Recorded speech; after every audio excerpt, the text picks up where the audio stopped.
Interdire l'expression régime de Vichy. Hein. Sérieusement, posons-nous 30 secondes. Il n'y a pas plus important aujourd'hui, hein, la canicule, les policiers qui ont bientôt le droit de tuer et j'en passe. Parler de régime de Vichy qu'une facilité qui permet à l'État d'effacer sa responsabilité, car c'est bien l'État français qui a engagé une politique de collaboration et qui a commis l'irréparable.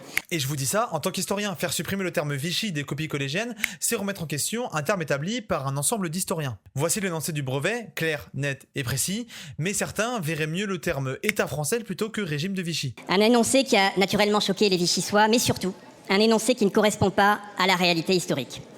En effet, les mots ont un sens, et ce régime avait un nom, précis et officiel, l'État français. Sauf que M. Nicolas Rey, député de l'Allier, le dit bien, les mots ont un sens, et voici pourquoi.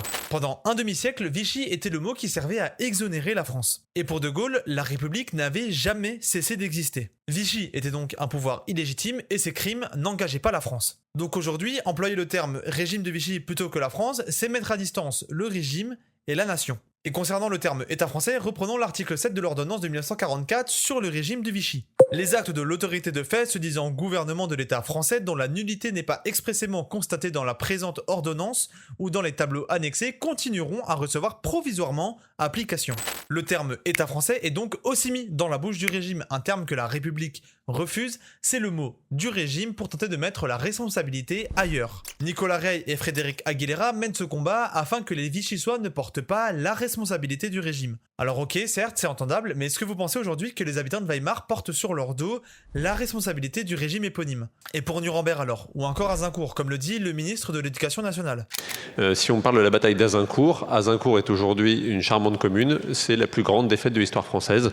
En remettant en question cette expression, on remet également en question le travail des historiens, notamment celui de Robert Paxton, en 1973. Robert Paxton montre que Vichy n'a pas subi, mais a carrément devancé l'occupant.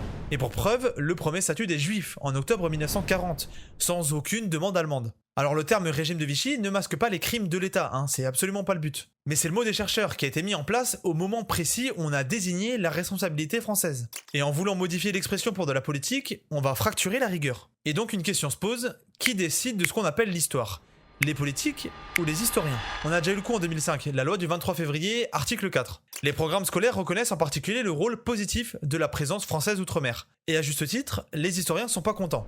Paul Venn, Pierre Nora, Pierre Vidal-Naquet et j'en passe, tous sont contre cette loi. Et ils rajoutent même cette phrase, la politique de l'État, même animée des meilleures intentions, n'est pas la politique de l'histoire. Elle est belle cette phrase. Alors c'est pas aux politiques de faire l'histoire, hein. Si les mots sont là, c'est qu'ils ont été étudiés, débattus, réfléchis par un ensemble d'historiens. Et remettre en question cette expression, pour protéger la réputation de la ville de Vichy, c'est également remettre sur la table des questions closes. Alors le maire de Vichy a absolument le droit, hein, de se questionner sur ce terme, hein, c'est entendable. Mais ça serait dommage de réduire Nuremberg à son procès, de Weimar à sa République ou encore d'Azincourt à la bataille meurtrière. Alors c'est chiant, je le sais, mais ça fait partie de l'histoire. Donc là, on a deux solutions. Soit on contourne le problème, ou soit on l'assume. Et contourner le problème, en histoire, ça l'a jamais vraiment résolu.